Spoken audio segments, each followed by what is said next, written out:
Okay. Хорошо. One other verse I would like for you to hear before we start to survey the book of Revelation. Перед тем, как мы продолжим исследование книги Откровения, я хотел бы, чтобы мы услышали еще один стих. It just reminds us one last thing on what we were talking about at the end. Это напомнит нам то, о чем мы говорили на предыдущих занятиях. 1 Corinthians chapter 6 verses 2 and 3. 1 Коринфянам 6 глава, стих 2 и 3. «Разве не знаете, что святые будут судить мир? Если же вами будет судим мир, то неужели вы недостойны судить маловажные дела? Разве не знаете, что мы будем судить ангелов, тем ли более дела житейские?» Okay, here again, if the book of Revelation is talking about the end of the world, there's something wrong because it's angels who were judging men. Если же книга Откровения о конце времен, тогда что-то здесь не так. Выходит, ангелы должны судить людей. Paul says at the end of this age, we will judge angels. Павел говорит, что в конце этого века мы будем судить ангелов. So that is the difference between the childhood of the human race when we were under tutors and governors, under the angels. И отличие от детства человечества в целом, тогда, когда ангелы были нашими сиделками и попечителями. And the difference between that and the present time when in Jesus Christ we are now mature and over the angels. Разница между этим и той зрелостью, которую мы теперь имеем во Христе. Okay. Хорошо. So since angels are passing the judgments in Revelation, that must be the end of the old age. Раз в книге Откровения ангелы оставляют управление, тогда эта книга говорит о конце предыдущего века. Now in the book of Revelation, in chapter 1, we have a revelation of Jesus Christ himself. В Откровении, 1 глава, мы говорим об откровении самого Христа. Jesus reveals himself to John, and John describes how he sees him. Иисус показывает себя Иоанну, и Иоанн описывает, каким он увидел Христа. His feet, his hands, his face, his voice. Лицо, голос, руки, ноги. This is the standard by which the churches will be measured. Это тот стандарт, по которому мы можем измерять церковь. We are baptized into union with Jesus Christ. We should be like Jesus. Раз мы крещены в союз с Христом, то мы должны быть христоподобны. So Jesus provides the measurement that is used to measure the 7 churches. Иисус говорит об том измерении, которым надлежит измерять 7 церквей. And then to measure everything else that happens in the book. И измерять все то, что происходит в книге. The description of Jesus has 7 aspects. Описание Иисуса имеет 7 аспектов. And there are 7 seals, 7 trumpets, Поэтому 7 7 bowls. печатей, 7 труб, 7 чаш. Does the world measure up to Jesus Christ? То есть весь мир измеряется в сопоставлении с Христом. And if not, it comes under judgment. Если найдено несоответствие, то суд ждет на это. In chapters 2 and 3, we have the 7 churches that are evaluated by Jesus. Во 2-3 главе мы читаем о 7 церквях, которые оценивает Иисус. And then in chapters 4 and 5, we have a vision of the ascension of Jesus Christ to heaven. В 4-5 главе мы видим, как Христос вознесся на небо. We see the throne of God and the angels worshiping God. Мы видим престол Божий и ангелов, поклоняющихся Богу. They are speaking their worship. И их поклонение, они говорят Его. And then Jesus comes up into heaven and receives the book. Потом Иисус на небе получает книгу. He receives the book, which is the same as saying he takes his rule. И получить книгу — это все равно, что войти в правление. Well, that's entering into the... Yes, entering into... Well, that was entering into the... Okay. Oh, музыкально сопровождаемое, да, вхождение в правление. Yes. And when this happens, the angels take up musical instruments. И вот тогда ангелы берут музыкальные инструменты. Но не уносит же их. Будет корзиночки там. And he says, we have to pay it, you know. Yeah. They sing their worship now that the king has come. И когда грядет царь, они уже поют свою славу. And they sing using musical instruments. И поют с музыкальными инструментами. Now, the Lamb, who is the Lion, and Jesus Christ, is received this book. Агнец, он же Лев, Иисус, получает книгу. The book is the book of the new creation. И эта книга, книга нового творения. But it is sealed up with 7 seals. Но она запечатана 7 печатями. Okay, we'll describe those. Мы их опишем. The 7 seals are broken one after another. И эти печати, они раскрываются одна за другой. And as this happens, the things that held back the old covenant are broken. И все то, что сдерживало предыдущий That held завет, back the new creation. оно разломано, и теперь мы говорим о новом творении. And once that happens, it's possible for the trumpets to be blown. И вот тогда, когда уже это произошло, мы говорим о том, что трубят в трубы. We have the day of Pentecost when fire is sent down from heaven День Пятидесятницы, с неба нисходит огонь, to make this preaching possible. успосабливающий проповедь. And then we have 7 trumpets sounding and giving 7 sermons. И 7 труб или 7 проповедей. Once this happens and these 7 trumpets announce the nature of the new creation, И когда эти 7 труб прозвучали, и мы ознакомились с сущностью нового творения, we are given a vision of what is just about to happen at the end мы of the получаем period. видение того, что должно произойти в конце этого периода. This is the vision of the dragon and the beasts and the beast image. Это дракон, зверь, образ зверя. These evil powers are allowed to bring the saints into martyrdom. Все эти нечестивые силы, они мучают святых, убивают их. And in chapter 14, this is pictured as a harvest of bread and wine. И в 14 главе мы читаем плод хлеба и вина. The bread and wine, which is the church, is harvested and taken up into heaven. Хлеб, вино, это же церковь. Урожай собран, и церковь оказывается на небе. This is the first fruits harvest of the kingdom, which is the harvest of the apostolic church. Это плод апостольской первой церкви. Once this has happened, it's time for full judgment to be passed on the old creation. И когда это произошло, тогда настает время излияния суда над предыдущим творением. Before Sodom was destroyed, God got Lot and his family out of the city. Перед тем, как Бог разрушил Содом, Он позволил Лоту и его семье выбраться из города. And now the saints are up in heaven, and the bowls of final judgment are poured out on Jerusalem and on Rome. Святые на небе, и теперь как на Иерусалим, так и на Рим изливаются чаши суда. Because the primary sin is that of the priests in Jerusalem, the primary judgment is against Babylon. Поскольку первая сцена, основная сцена, это суд против Вавилона, и основная речь идет об суде над Иерусалимом. We have a description of all the aspects of Babylon that are destroyed. Мы читаем об разных аспектах Вавилона, который разрушается. Which actually become the spoils of Egypt that will be used to build the new Jerusalem. И это египетская добыча для построения нового Иерусалима. So that the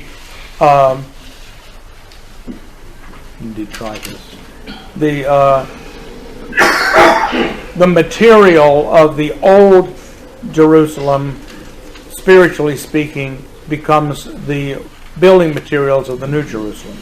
Материал в духовном смысле, строительный материал предыдущего Иерусалима становится строительным материалом нового Иерусалима. Then we are told that the marriage supper of the Lamb has come. Потом мы читаем о брачной вечере Агнца. And simultaneous with that marriage supper is a picture of Jesus riding out of heaven to conquer the earth. И одновременно с описанием этой вечери мы читаем о Иисусе, который на коне едет завоевывать мир. He conquers the world by the word of his mouth, by the preaching of the gospel. Он завоевывает мир словом уст своих, то есть проповедью Евангелия. And this brings about the millennium. Что и утверждает собой тысячелетнее царство, миллениум. The saints who have been killed are now sitting on the thrones in heaven with Jesus. Убиенные святые теперь восседают вместе со Христом на престоле. The church that was killed on earth is brought to life again. Убиваемая церковь на земле, она воскрешаема вновь. And they rule with Christ for 1,000 years. И они правят со Христом 1000 лет. At the end of that period is the last judgment. В конце этого периода последний суд. And after the last judgment, then we have the eternal situation, which is pictured as the city of Jerusalem, New Jerusalem. И после этого суда мы читаем вечное состояние, которое нам подается в виде описания города Иерусалима. And then we have a final vision, which is also of the New Jerusalem, Последнее видение также касается Нового Иерусалима, but which describes it as the church today. но оно описывает сегодняшнюю церковь, нынешнюю церковь. People are being invited to come into it.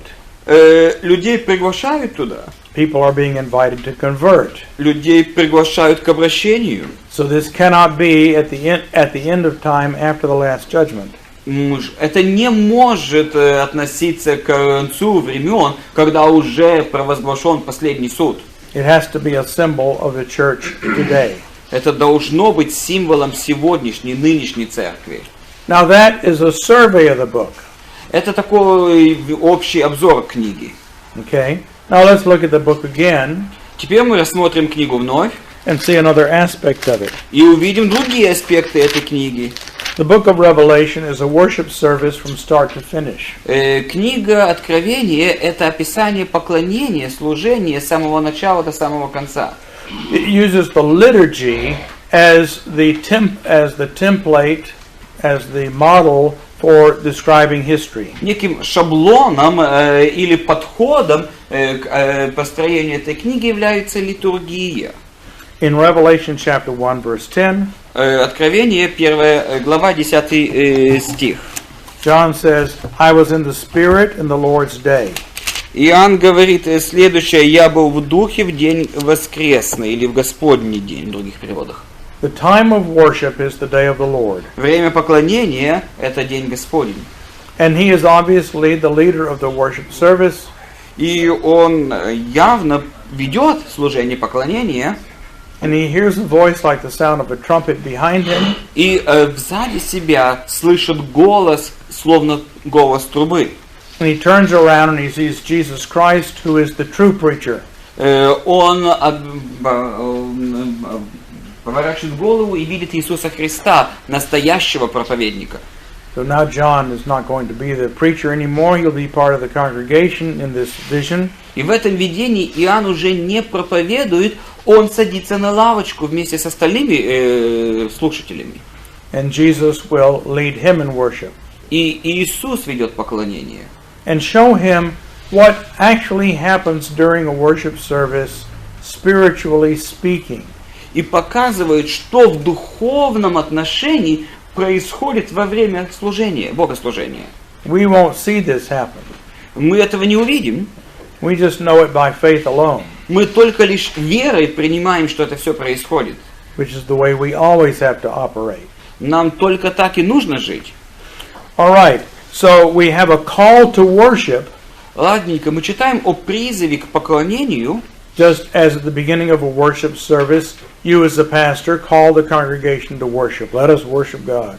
так же, как в начале пастор, проводящий собрание, призывает народ Божий к поклонению Богу. And then there is an inspection of sin of the 7 churches. Затем он проверяет на грех церкви, 7 церквей. Jesus calls each of the churches to confess and forsake sin. Иисус призывает каждую из этих церквей признать какой-то грех, оставить его. This corresponds to the confession of sin at the beginning of a worship service. Это соответствует исповеданию грехов в начале богослужения. And then John is called up into heaven. Затем Иоанн слышит призыв быть на небе. This corresponds to the ascension in the worship service, where we sing hymns and ascend into the presence of God. Это словно все то песнопение, которое поднимается во время богослужения к Богу. The book is brought forward. Затем приносится книга. The scriptures are read. That's the 7 trumpets. И читается Писание, это 7 труб. Then the scriptures are preached. Затем Писание проповедуется. The preaching is the description of the dragon and the beasts and what's actually happening, the application of the trumpets. Потом мы говорим о звере, о драконе и применении. Это то, что применяет проповедуемое. After the sermon and the worship service, we offer ourselves to God by means of our tithes and gifts. После этого мы предлагаем себя Господу в виде десятин, приношений. Just so the saints are brought up into heaven. Также и святые, они поднимаются на небо. And then we have the marriage supper of the Lamb, Потом мы читаем о брачной вечере Агнца. which is the Lord's Supper. Это Господня вечеря. And then we are sent out to follow Jesus to conquer the world. И затем мы высылаем в этот мир завоевывать его Христа ради. As the armies of heaven following Jesus on his horse. Так же, как и войско небесное сопровождает Христа, который едет верхом на коне. Okay, now that is, again, the worship service aspect of Revelation. Ладно, я рассказал о том, как книгу Откровения можно читать, словно мы читаем описание богослужения. That is not a new idea. И эта идея не является новой сама по себе. Jesus says, "Thy will be done on earth as it is in heaven." Иисус говорит о том, что да будет воля Твоя на земле, как и на небе. Well, how do we know what worship looks like in heaven? А откуда нам знать-то, как богослужение проходит на небе? It's Revelation that shows us. Только лишь благодаря книге Откровения. Lots of singing, Много песнопения, lots of responses back and forth. много каких-то ответов, которые нужно говорить вслух. Okay, and a certain order of things. Определенный порядок всего. All right, and the church has always learned from that. Церковь всегда училась у этого. All right, now let's go back to chapter 1 and look at the book in detail. Start looking at it in detail. Давайте вернемся к первой главе и начнем более подробно рассматривать книгу. Verse 4 tells us who the book is addressed to. Четвертый стих первой главы говорит, к кому направлена, обращена книга. Just the first verse, first phrase. Okay. Иоанн 7 церквям, находящимся в Азии. Everything in this book is written to these 7 churches. Все, что написано в этой книге, написано 7 церквям. Okay? It is written to the people who live at that time so that they can understand their world. Написано это людям, живущим в этот момент времени, дабы они могли понять мир, в котором они живут. If this book is talking about a 200 million man Chinese army crossing the Euphrates to attack modern day Israel with helicopters, there's no way the people in the 7 churches would understand it. Если бы эта книга повествовала о 200-миллионной китайской армии, марширующей через Ефрат, часть которых летит на вертолетах для завоевания Израиля наших дней, оно бы никакого смысла не несло вот этим вот первым читателям. If it's predicting the defeat of the Turks at Vienna, there's no way those churches would know anything about that. И если бы здесь было предсказание турков под Веной, это никакого бы отношения не имело к этим первым читателям. What it's talking about is things that were familiar to them at that time in history. Речь шла о том, что было знакомо первым получателям в этот момент истории. Now, the 40 years between Pentecost and the end in 70 AD, Если взять вот этот вот 40-летний период, который был после Дня Пятидесятницы и до 70-го года, that history is a type or model of the entire church history. вот этот 40-летний период это или типаж, или тип, или модель истории всей церкви. So the things that we look at in this book that are happening between 30 and 70 AD, То, что происходит в этой книге между 30-м и 70-м годом, those kinds of things will happen again and again in history.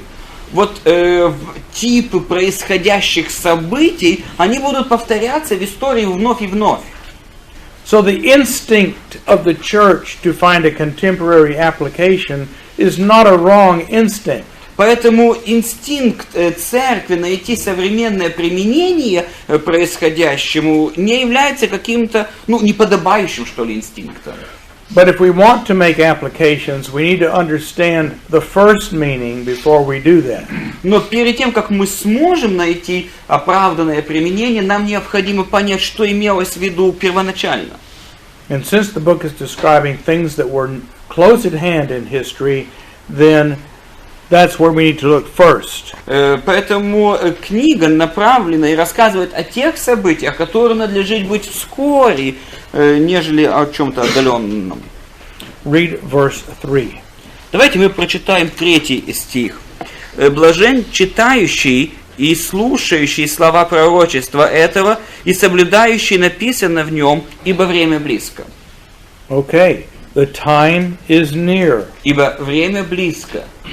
The things that we're going to read about are not going to happen 2,000 years later. То, о чем мы сейчас будем читать, это не нечто, что произойдет 2000 лет спустя. This is Воды. Да, холодный. I'm sorry. okay. I just asked for water. Yeah, I don't blame you. The same at the end of the book in chapter 22, verse 20. Смотрите, в конце, в завершении книги, 22 глава, 20 стих. Shall we read now? Yeah. Свидетельствующий это говорит: «Ей гряду скоро, аминь, ей гряди, Господи Иисусе». Okay.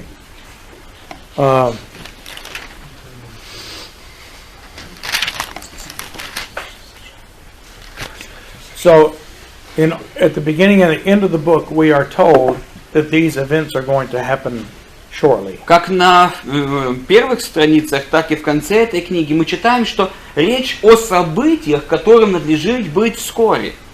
Now, John tells us in verse 9 that he is in exile on the island of Patmos. В 9 стихе 1 главы Иоанн говорит о том, что он находился в изгнании на острове Патмос. He is in the Spirit on the Lord's day. Он был в духе, 10 стих, в день Господень, или воскресный день в этом переводе. As I mentioned, the implication is that he is leading a worship service. Я вам уже сказал, что, скорее всего, следствием является то, что он ведет служение. But what happens next with all of this revelation from God and the angels would certainly interrupt the worship service. Ну, понятно, что происходящее с ними, с ангелами, оно прерывает поклонение. So, it probably didn't happen during a worship service, but John is saying he was in a similar situation. Возможно, оно и не столь во время непосредственного служения произошло, сколько Иоанн находился в похожей ситуации. And he is told to write the things that he learns in a book and send it to the 7 churches. И ему было сказано, то, что он видит, он должен записать, написать в книгу и выслать 7 разным церквям. Now, nothing is ever accidental in Bible history. В истории Библии случайностей не бывает. Okay, just look at the geography. География. Here's Jerusalem. Иерусалим, Here's Rome. Рим. And here are these churches in between. А вот здесь эти 7 церквей, они где-то между. That's a simple and obvious point, but it's one that we need to keep in mind. Это нечто поверхностное, но однако об этом нельзя забывать. They are influenced from both sides. Они получают влияние с двух сторон. Okay, and now John turns and sees the voice speaking to him. Иоанн поворачивает голову и видит голос, говорящий к нему. And read verse 12. 12 стих. «И я обратился, чтобы увидеть, чей голос, говоривший со мною, и, обратившись, увидел 7 золотых светильников». And read verse 13 as well. И 13. «И посреди 7 светильников, подобного Сыну Человеческому, облеченного в подерь и по персям опоясанного золотым поясом». Okay. Before there was one lampstand with 7 lamps on it. До этого был только лишь один светильник с 7 местами для свеч. And then later on, one lampstand with 49 lamps on it. Затем мы говорим о светильнике, где 49 огоньков. But there's one center in the world. Но есть один в центре мира, One temple. один храм, One place where there is an official ladder to heaven. одно место, где действительно есть вот та лестница в небо, официальная, правильная, что ли. One place where the smoke is supposed to ascend to heaven. Это одно место, в котором восходит курение, приятное Господу. One line of priests whose influence will extend out into more light. И вот это одна линия священников, которые распространяют этот свет. Not anymore. Уже этого нет. There is no Rome at the center of the world. Рим не в центре мира. There is no second Rome in Constantinople. Нет никакого второго Рима в Константинополе. There is no third Rome in Moscow. И нет никакого третьего Рима в Москве. There is no fourth Rome in St. Petersburg. В Санкт-Петербурге нет четвертого Рима. There is no fifth Rome in Kiev. Нету пятого Рима в Киеве. No one center. Нет одного какого-то центра. Instead, Вместо этого, wherever 2 and 3 are gathered together, that is the center of the world. вот там, где двое или трое собраны, там и есть центр мира. And Jesus walks among the lampstands. И Иисус ходит посреди этих светильников. Your church is the center of the world. Ваша церковь – это центр мира. And my church is the center of the И world. моя церковь – это центр мира. Okay?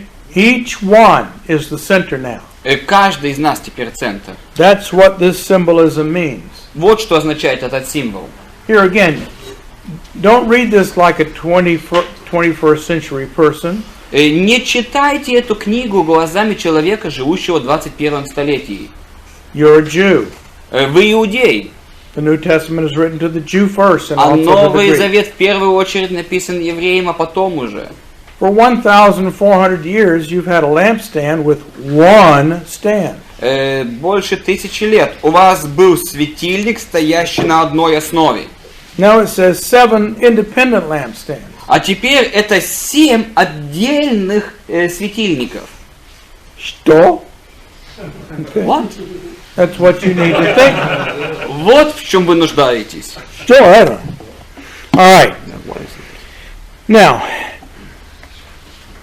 this man is clothed with a robe reaching to his feet and girded across his chest with a golden girdle. И он облечен в подерь по персям, опоясанным золотым поясом.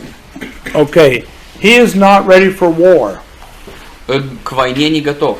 Okay, if he was going to go into battle, he would have his robe hitched up and a belt around his waist, ready for battle. Знаете, если кто-то воевать собрался, то ему нужно для свободы движения было бы приподнять все это одеяние, пояс завязать покрепче. He's got his belt pulled up and he's relaxing with the robe. У него пояс прирастегнут и одежда до земли. His work is finished. Он завершил свою работу. And now he is mature.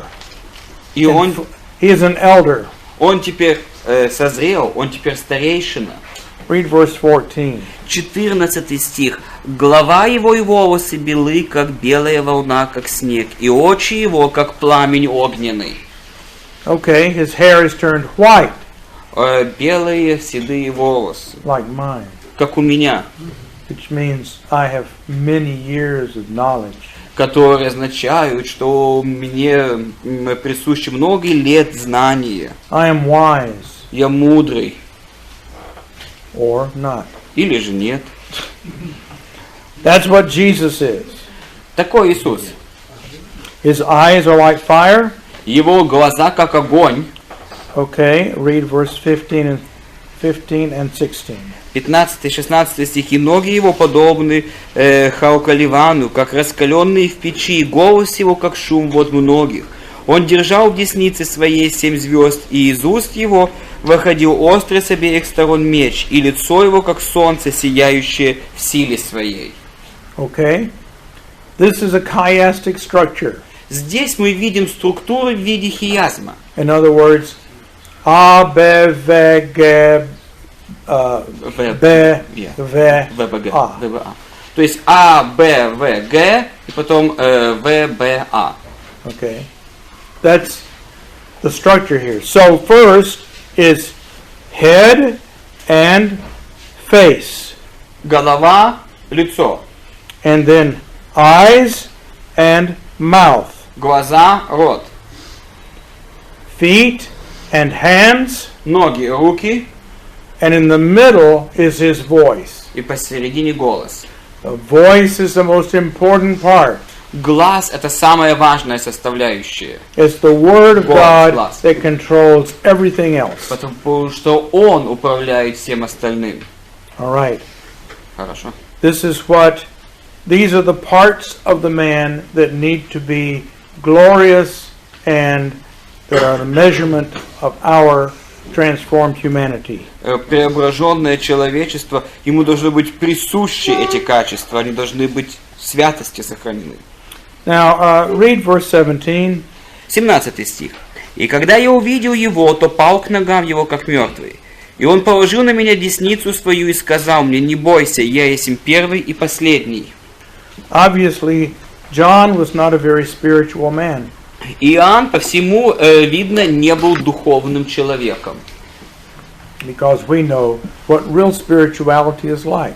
Ведь нам-то, кому как не нам, известно, как выглядит настоящая духовность. We have a hymn in America. У нас даже в Америке гимн есть такой. It is so sweet to trust in Jesus. Как сладко доверять Иисусу. There's a sweet, sweet spirit in this place. В этом месте сладкий-сладкий дух. There are sweet expressions on each face. На каждом лице сладкое выражение лица. Sweet Holy Spirit. Сладкий Дух Святой. Ooze all over me. Вокруг меня действуй. I hope you don't have this song. Надеюсь, у вас нет этой песни. You know, I have a little bit of diabetes, and if they sing that song, I have to leave the room. Знаете, как только эту песню начинают петь, я покидаю комнату, жалуясь на диабет. Too much sugar. Okay, dangerous. Опасно. No, when God shows up in the Bible, it's very loud and very scary, and people fall down. Когда Бог показывает себя в Библии, оно сопровождено шумом, страхом, люди на колени падают. Okay, so that's the first response to God's presence. Вот такая первоначальная реакция на явление присутствия Божьего обычно. Well, Jesus says, "Don't be afraid," А Иисус говорит: не бойся. and He makes him stand up, Он поднимает его and then He says, и потом говорит: "Write letters to the pastors of the churches." напиши письма пасторам церквей. Now, this is the scary part. И вот теперь самое страшное. You see, when we read these letters and we say, "Oh, these are letters to the churches," Мы читаем эти письма и думаем: ну это письма церквям. Jesus is threatening all these people in these churches. Иисус угрожает этим людям вот в этих церквях. No, first of all, He's threatening you guys. Да нет, в первую очередь Он вам угрожает, ребята. Because you are the angels of the churches. Поскольку вы ангелы церквей. Remember, I pointed out that the priests of the temple were dressed as angels. Помните, я вам говорил о том, что священники в храме одевались как ангелы. In the book of Revelation, sometimes that language is reversed. Иногда в книге Откровения те же слова использованы с точностью наоборот, в обратном направлении. The angels are called elders, Ангелы названы старейшинами, and the elder pastors are called angels. а старшие пресвитера названы ангелами. And so when Jesus says, I have this against you, he's talking first of all to the pastor. И когда Иисус говорит, но имею против тебя, в первую очередь Он говорит и обращается к пасторам. So, well, forget this, man. Давайте от колорадки избавимся. When I read this, I want to take it off, right? Когда такое читаешь, так и тянется рука снять. Scary stuff. Потому что страшно становится. Now there are 7 letters. 7 писем. Excuse me, I need to have my notes. Извините, возьму записи. All the truth is in here. В этой книге сокрыта вся истина. Oh. Is that a thin Bible that you have? Yeah. Pretty Bible. Хорошенькая, красивая Okay. Библия. First of all, it's the same thing you have. Ну это то же, что и у вас. These 7 churches, there's a great deal of material here. The first thing to understand about them is they surveyed the Old Testament Bible history. Здесь мы говорим о том, что здесь есть некий такой обзор ветхозаветной библейской истории. If we want to understand about the letter to the pastor of the church at Ephesus, Если, например, вы поставили перед собой цель понять письмо, обращенное к пастору Эфесской церкви, we don't need to make a study of what the ancient city of Ephesus was like. you don't. You don't. Не обязательно изучать, как выглядел древний Эфес. This is written to the church that is in the city. Это просто письмо, написанное церкви, что находится в этом городе. And I say this because many commentaries on Revelation will spend a lot of time saying, oh, this is what was going on in Thyatira. Вот почему я об этом говорю, поскольку во многих комментариях множество страниц уделяется тому, что на данный момент там происходило в этом городе. In Thyatira they had a goddess worship cult.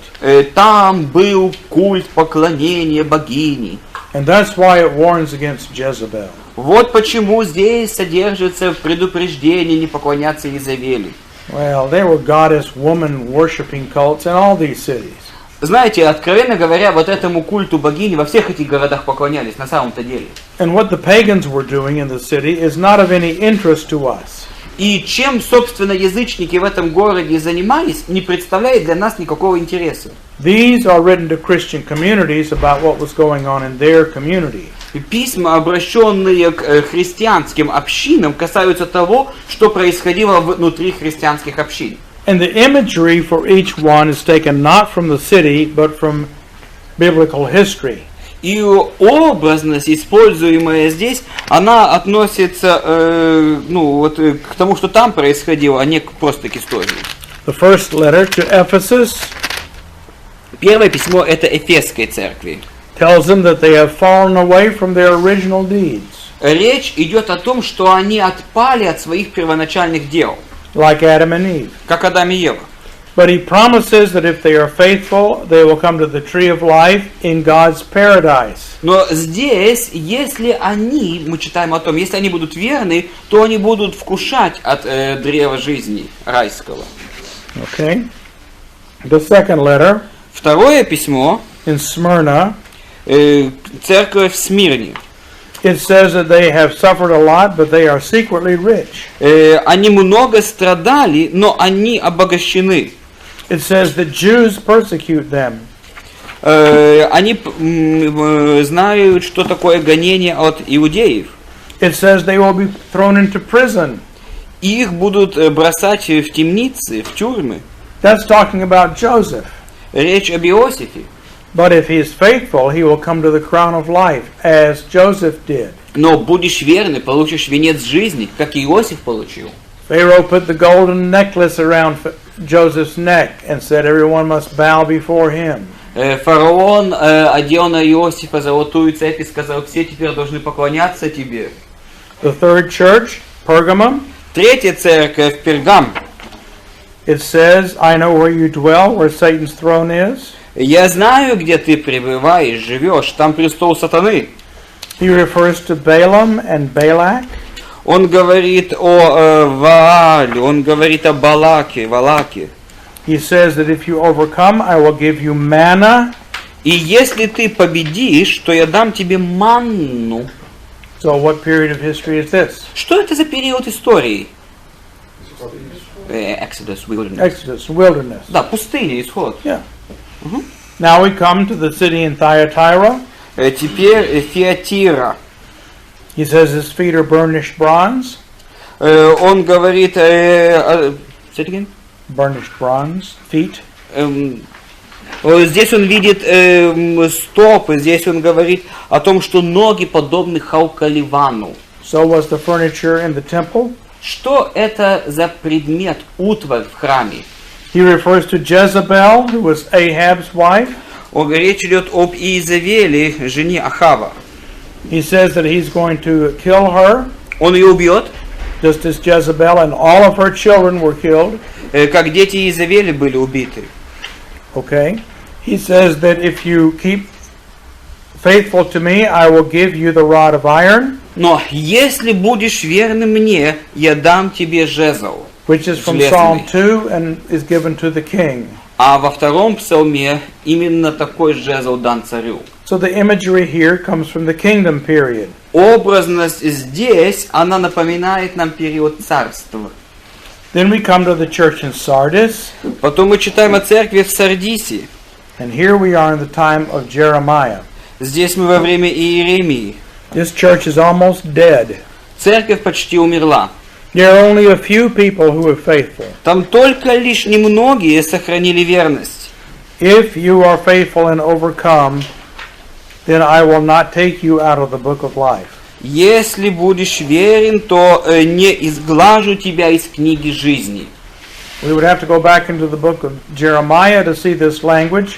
Здесь придется опять углубиться в книгу Иеремии, дабы понимать язык такой. Jeremiah tells his servant Baruch, don't be afraid of the suffering you're going to receive because God will remember you. Иеремия говорит своему слуге Варуху: не бойся получить те страдания, поскольку Бог будет награждать тебя. Then we come to the church in the period that we've been looking at.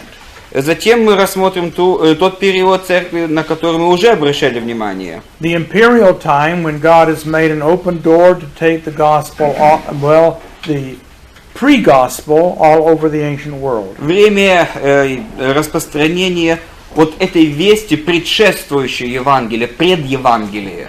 He has sent them out as the four winds of heaven. Он посылает их, как 4 ветра небесных. He says the door is wide open for them. Двери возможностей широко открыты пред ними. He says that there are some wicked Jews who oppose them. Есть определенная группа нехороших евреев, нечестивых евреев, которые против них. But he says that tribulation is about to come on the whole world. На весь мир грядет часть искушения, скорби. He will be with them. Он будет с ними. And those who are faithful will come to the New Jerusalem. И верные придут в Новый Иерусалим. And finally, he comes to the church at the time that he's writing. И в конечном итоге мы начинаем читать о той церкви, во время которой он и пишет. The church of Laodicea. Это церковь Лаодикии. It's neither hot nor cold. Которая и не горячая, и не холодна. He tells them that they need to repent. Он им говорит, что они должны покаяться. And read verse 18. И вот 18 стих. «Советую тебе купить у меня золото огнем очищенное, чтобы тебе обогатиться, и белую одежду, чтобы одеться, и чтобы не видна была срамота наготы твоей, и глазною мазью помажь глаза твои, чтобы видеть».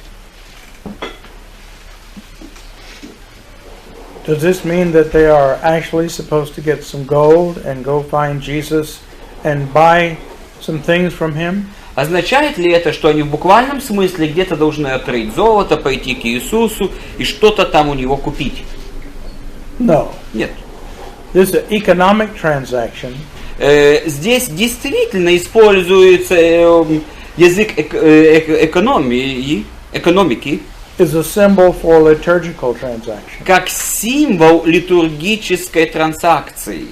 Now remember that when you read that the mark of the beast determines what you can buy and sell. Помните, отметка зверя определяет, сможете ли вы продавать и покупать.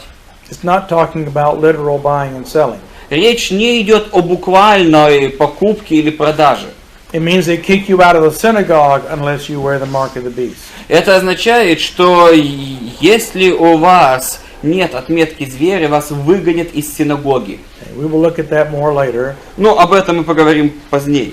But these language of buying and selling in Revelation is language of worshiping. Но вот выбор этих слов покупать и продавать, это говорит нам на самом деле о поклонении.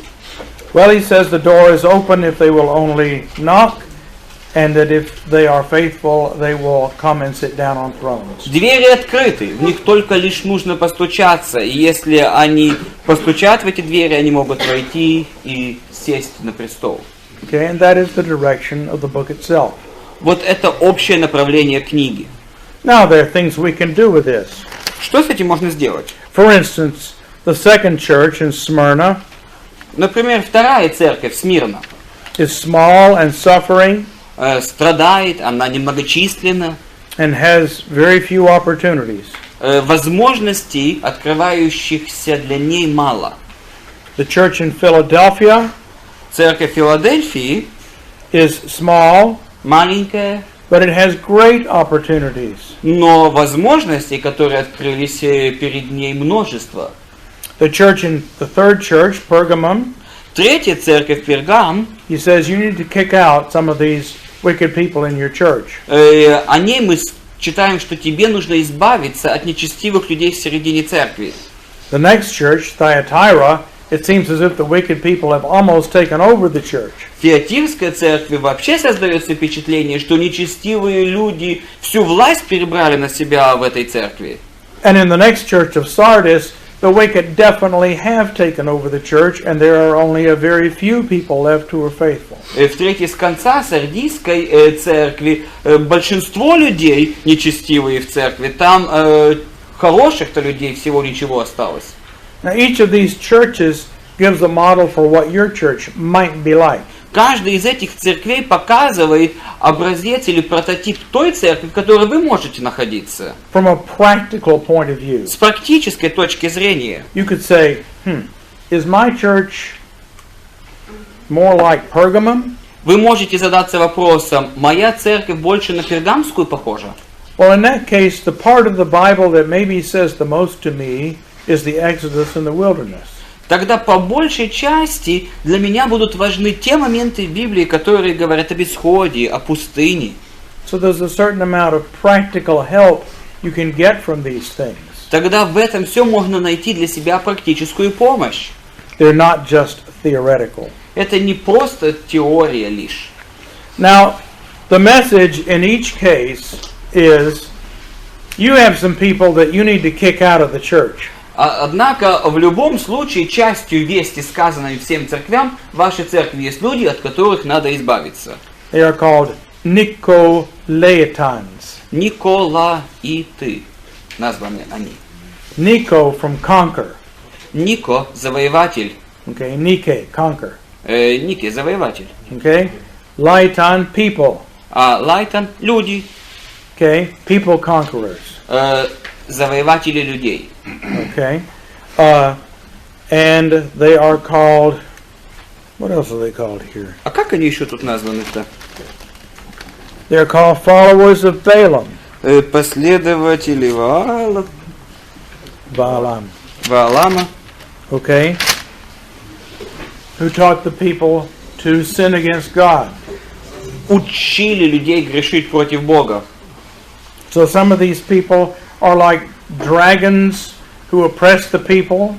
Некоторые из этих людей, как те драконы, что угнетают людей. And some of them are false prophets who lead the people astray. Некоторые из них лжепророки, что уводят людей в сторону. And he says to the pastor, if you've got people like that in your church, И здесь excommunicate them. пастор читает, если есть такие люди в церкви затесались, исключайте их скорее. Because if you don't, I will. Поскольку если вы этого не сделаете, это сделаю я. And you're not going to like it if I have to come and do it. А когда я приду и начну этим заниматься, вам оно не понравится. You know, there's the easy way and there's the hard way. То есть можно решить по-простому, можно усложнить себе жизнь. The easy way is for you to go ahead and kick them out now. То есть путь попроще, исключи их ты. Now, Jesus, I can't believe you telling me that's the easy way. Иисус, неужели ты это называешь легким путем? Как-то не верится, понимаешь? They will go on the internet and say all kinds of wicked things about me. Они же залезут в интернет и обнечестивят меня всеми своими постами. They'll get on the phone and tear me up. Они телефонными разговорами меня на куски разорвут. If I kick out that false prophet, half the people in the church will leave. Исключи я этого лжепророка, с ним полцеркви уйдет. You're saying that's the easy way? И ты говоришь, что это путь полегче? Yeah, because the alternative is that I come and do it. Да, потому что вариант Б, я приду и это сделаю. And you won't like it if I come and do А it. если я это сделаю, тебе сие не понравится. Would you like to see what happens if I come and judge a church? Хочешь узнать, что произойдет, если я приду и буду судить церковь? Well, keep reading. Читай дальше. Because there is an eighth church, Потому что есть еще и 8-я церковь, and there is an eighth letter и есть 8-е письмо, sealed with 7 seals. запечатанное 7 печатями. And when I come to my throne and I open that letter, И когда я сяду на престол и раскрою это письмо, it's not very pretty. то не все там так красивенько. There are rivers of blood, Кровь рекой течет. stuff little boys like to read about. Такое, знаете, пацанячья книга выходит. So that is the message here, and it's a message, at least in the modern American churches, do not want to hear. Но вот, по крайней мере, современные американские церкви, им такое не нравится. If you do these things, they will call you a federal vision. Если вы это все делаете, вас называют федеральное видение. Whatever that is. Как бы это ни называлось, Я не знаю, что это. I don't know what is that. All right. Now the other thing to say about these churches is something we will say after the break. И еще об этих церквях мы что-то скажем, но это будет только после перемены.